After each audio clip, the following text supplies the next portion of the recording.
All right, so how are you guys doing tonight? Good? Excited for winter retreat again? Woo!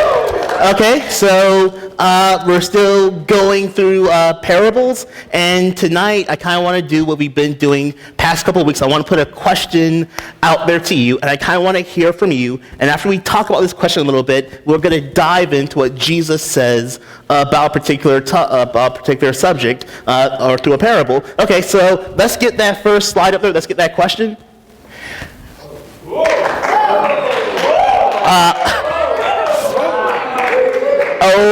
Okay, that's not what I wanted to go up there.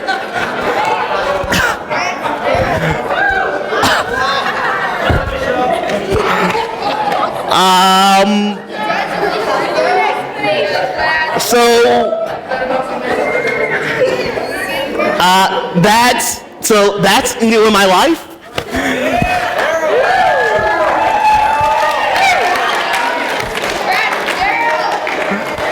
Okay, I'm not sure who put that there, but I'll kill you later. So that's okay. So let's actually, there is a question. That's all you need to know. So there's that. Okay. Well, I guess okay. So her name is Kim, and she'll be here next weekend. So, anyways, back to Jesus and. Back to the question. So let's go to the question we have for this week. Next slide. Okay, so what are some things that keep Christians from living for God? Maybe pictures that come up at inappropriate times. So, all right, so Liberty. Unholy love. Unholy love. All right. Anyone else? What keeps people from living for God?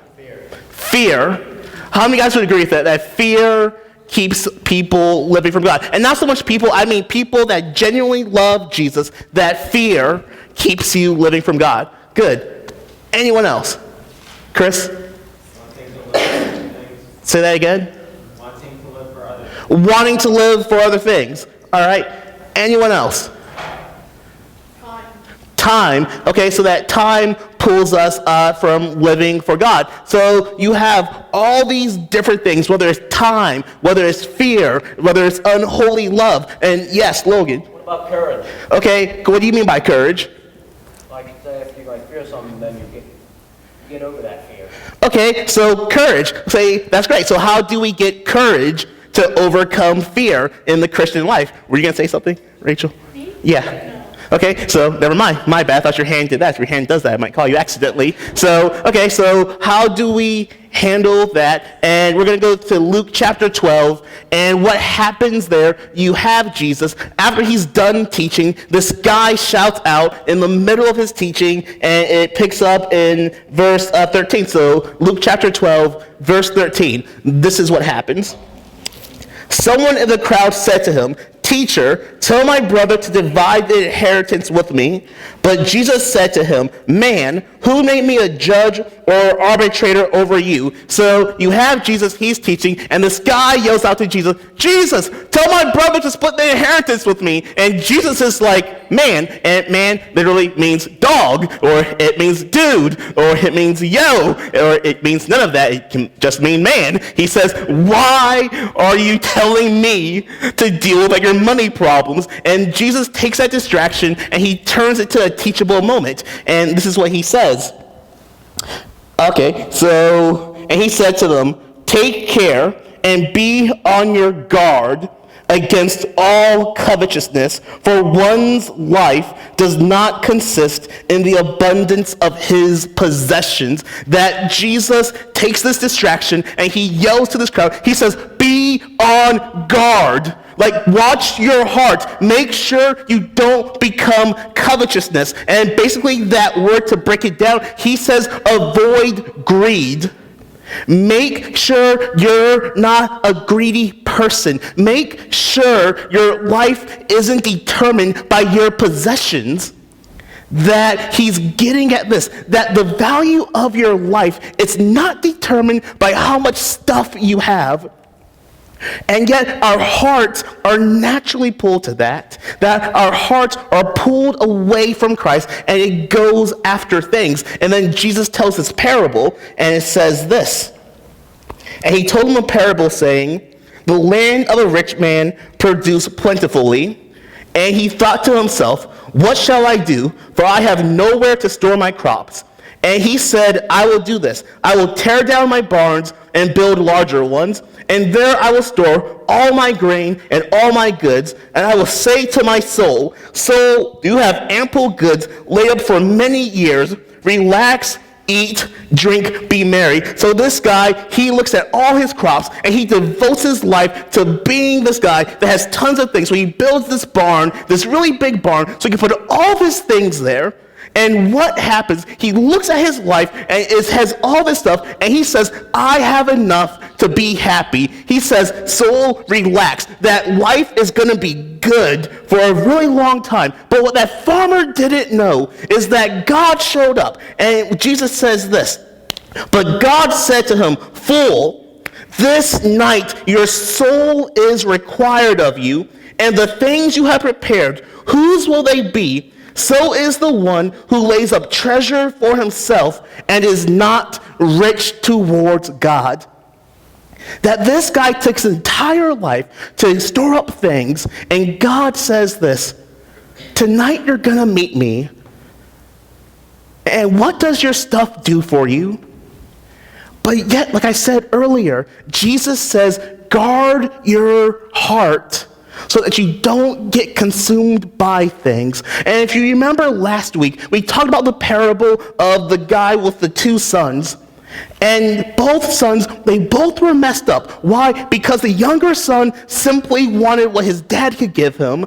And the older son, he didn't go look for his little brother. Why? Because he was so consumed by what his father wasn't giving him, that they both were more consumed about what their father can do for them than loving their father.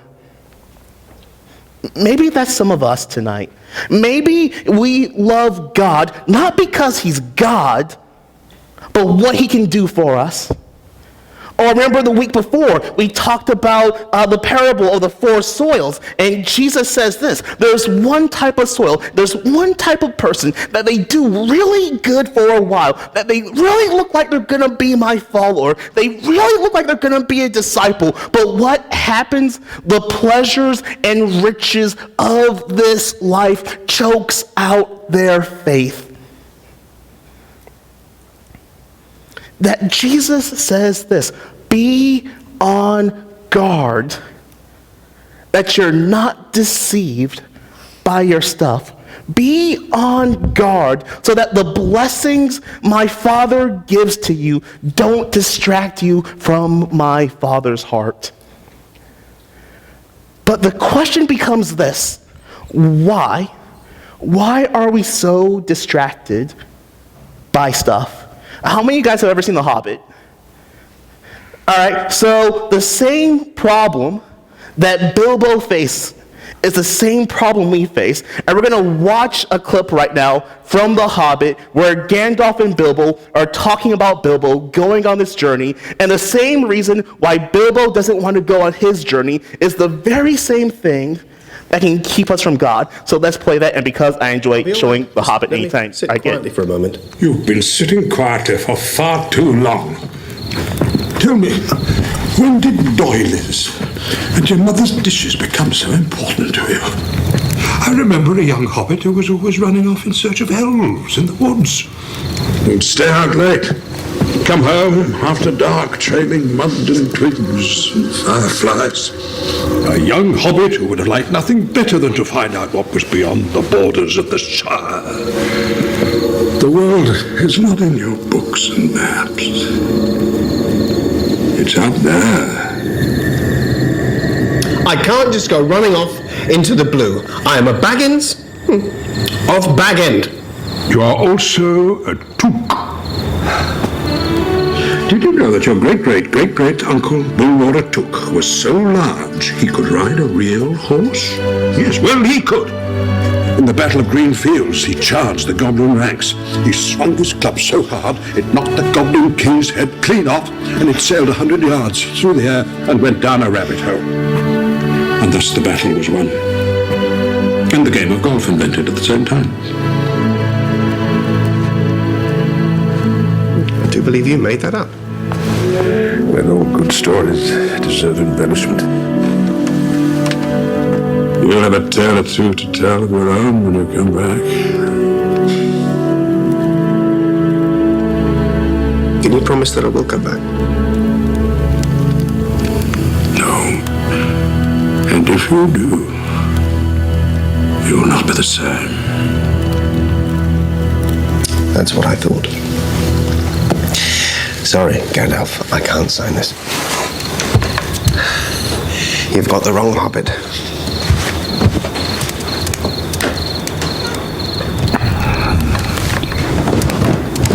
It appears we have lost our burglar. All right, so what kept Bilbo from wanting to go on that trip? Fear. That fear was the thing that held Bilbo back. The reason why we're so consumed by having stuff is fear. Look what Jesus says right here. And he said to his disciples, "Therefore I tell you, do not be anxious. Do not be anxious about your life, what you will eat, not about your body, what you will put on. For life is more than food, and the body more than clothing." That Jesus says, don't let fear dominate your life. That we're so preoccupied with being comfortable, that how comfortable are you in your faith? And what I mean by that, it's not that if you're comfortable being with God, because as a Christian, you should be real comfortable in God. I mean your faith. That the number one problem for many of us in this room is that you have a faith that is way too comfortable. That you are so comfortable, you don't have to rely on Jesus for anything.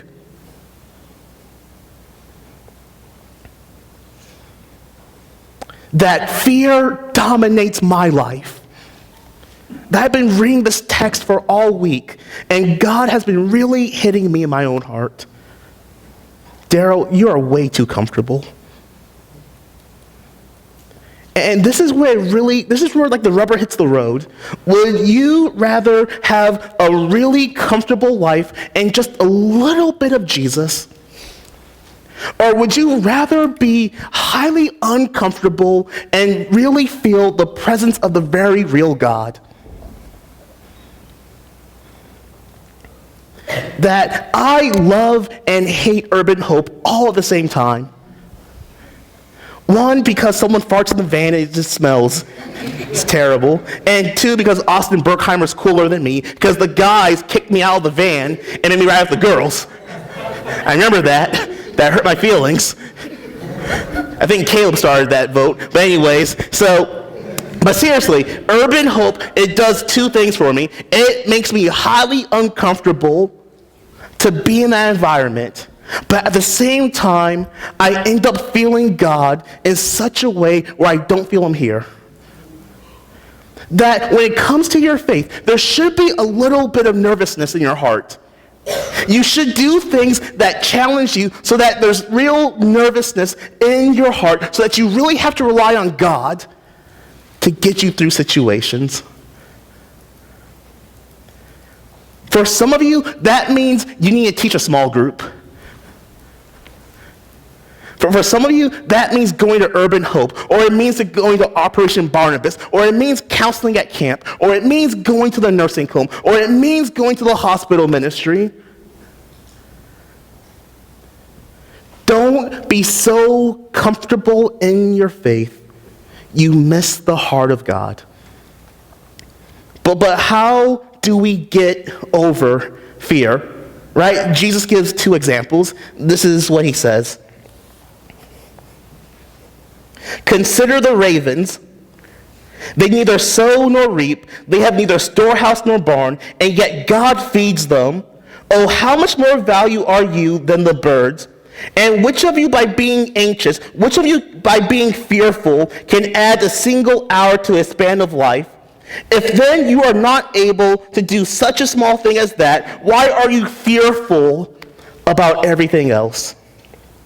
Consider the lilies, how they grow. They neither toil nor spin, yet I tell you, even Solomon in all his glory was not dressed like one of these. But if God so clothes the grass, which is alive in the field today, and tomorrow is thrown into the oven, how much more will he clothe you, O ye of little faith? If God takes care of birds, and if he takes care of flowers, will he not take care of you? And then he goes on, he says this, for all the nations of the world seek after these things. For all the nations of the world, all the unsaved people of the world seek to be comfortable. And your Father knows that you need them. Instead, seek his kingdom, and all these things will be added to you. That Jesus says this, if you genuinely seek the heart of God, if you really seek the heart of my Father, if you make your heart's ambition to do what I would want you to do, God will take care of you. But let's be honest, there's a real problem with the example Jesus just gave us. Jesus says, hey, if you're scared, look how my Father takes care of the birds. If you're really scared, look how my Father takes care of the flowers. But there's a huge problem with the example Jesus just gave. And I think we can see it in this next clip.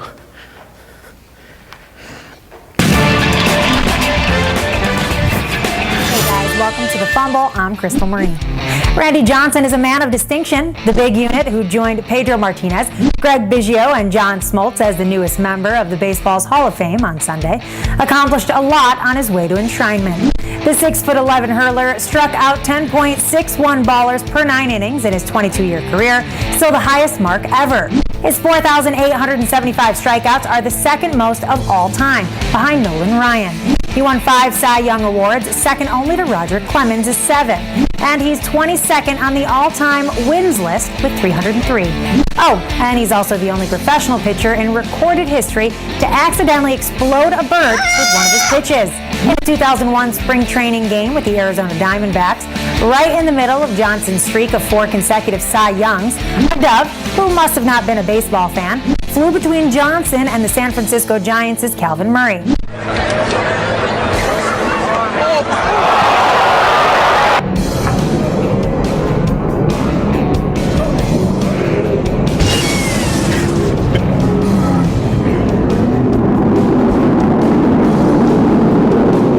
It didn't end well for the bird. And that's the problem with the example Jesus gives. He says, look how my Father takes care of birds. Birds die terrible deaths. God will take care of you. Look at the birds. What about that bird? That bird's not coming back. It exploded. How's that supposed to bring me comfort? And what season is this right now? Okay, really, there's 4 seasons. What season is this?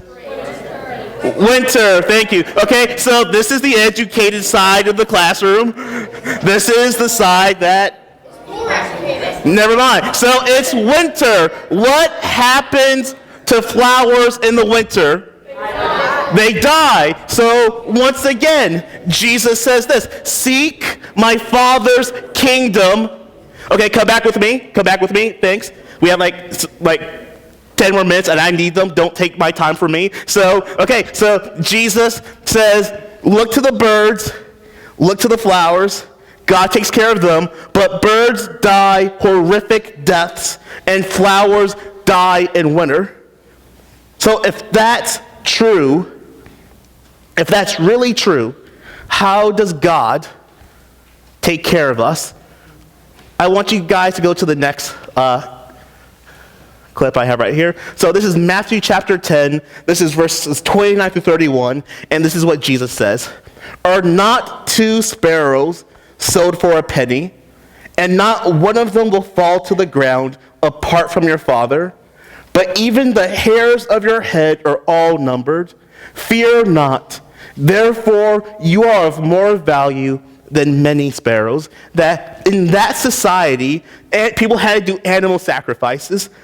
And the poorest of the poor, they couldn't afford a dove. I mean, they couldn't afford sheep. They couldn't afford a bull. They could afford sparrows. That sparrows were completely insignificant in that culture. But yet, what does Jesus say? He says this, that whenever a sparrow dies, my Father is right there. If God is there for insignificant sparrows when they die, will he not be there for you? That he told the disciples, he told these 12 guys that the very hairs of your head are numbered. And yet, if you were to read the Bible, if you read the book of Acts, James, the brother of John, he gets killed by Herod, that he gets beheaded. That if you read history books, Peter gets crucified upside down. That there's another guy, the half-brother of Jesus, James, they took him to the top of a building and they threw him off. And yet, in all of that, all of those men, they went bravely to their deaths. Why? Because God's grace was there. That there's this book called the Fox's Book of Martyrs, and it talks about these Christians that will be marched to the Colosseum, and they will be singing to their deaths. Why? Because God's grace showed up when they needed it the most. God's grace will show up when you need it the most. The reason why we look at those guys, we look at their faith, and we say we can never do things like that, this is why. You're not in that situation yet. But when you get in those really difficult situations, when life really challenges you, God's grace will be there every step of the way. God's grace doesn't show up for future problems. God's grace meets you when you need it in that very situation. So what does Jesus say? If you have fear, seek my kingdom first, and when you need me the most, I will be right there to help you, even if that means you go through something terrible and horrible. I am right there with you. The very last clip I want to show you is from Lord of the Rings. Why? Because I'm a major nerd, and J.R.R. Tolkien, when he wrote Lord of the Rings, he wrote it with a Christian perspective in mind. And you have Frodo and Sam. They're taking this ring to Mordor, and the problem is this, that Frodo is exhausted, that he feels like he can't do what he's called to do, and he wants to give up. And his friend Sam gives him this speech. And I want you guys to listen to the speech.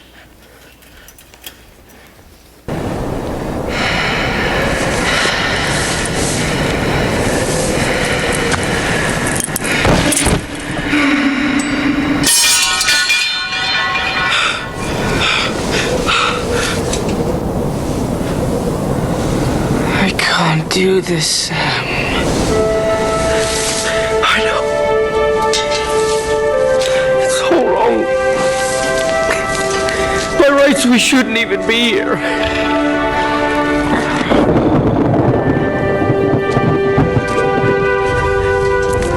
But we are.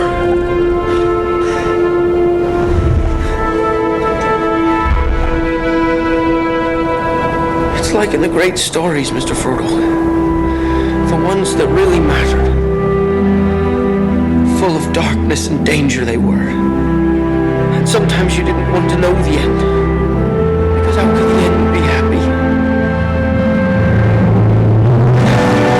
How could the world go back to the way it was when so much bad happened?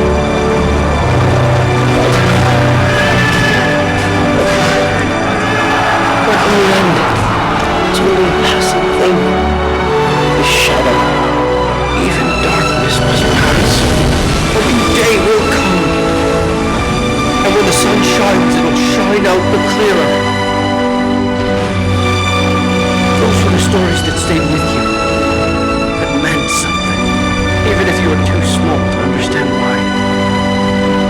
But I think, Mr. Fulham, I do understand. I know now. Folk in those stories had lots of chances of turning back, only they didn't. They kept going because they were holding on to something. What are we holding on to, Sam?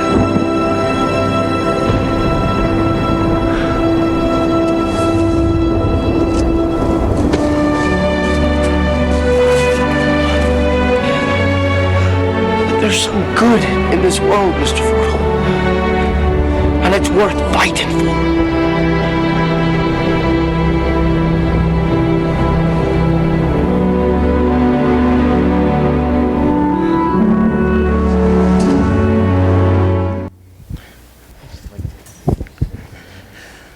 So, what are we holding on to that Sam told Frodo? We're holding on that there's some good in this world and it's worth fighting for. As Christians, what do we hold on to? When you really want to quit and you really want to give up, what are we holding on to? And this is what Jesus says: "Fear not, little flock, for it is your Father's good pleasure to give you the kingdom. Sell your possessions and give to the needy. Provide yourselves with money bags that do not grow old, with a treasure in the heavens that does not fail, where no thief approaches and no moth destroys. For where your treasure is, there your heart will be also." That Jesus says this, that if you want to be able to do great things for me, you need to have a perspective on eternity. That you read about all those great Christians that did really big things for God, they did it because they had eternity in mind. That if you read about Paul, and Paul goes through difficult things, he says this, that because heaven was in his heart, he did great things for God. That they realized life wasn't just here, but that there's something after this, which is far greater than what we have right now. That this one quote I heard, the most heavenly minded people do the most earthly good. Guard your heart against making your life all about things. How do you do that? Seek God first and live your life with eternity in mind. Why? Because wherever your treasure is, that's where your heart is. If your treasure is in things, your heart is right here. And that's a small life. If your treasure is in eternity, your heart will be in eternity, and you'll do great things for Jesus. So I'm going to pray as the band come back up. Dear Jesus, thank you for tonight, and thank you for challenging our hearts. Dear Jesus, for everyone in here, you know the very hair, you know all the hair they have on their head, that you love them incredibly. I pray that they wouldn't fall into the trap of making their life all about things. I pray that people in this room, they would live big lives for you, that you would do incredible things through them, that you would give us the desire to seek you first. And I pray that our hearts aren't so wrapped up here, but they're wrapped up in you. We give this prayer in your name. Amen.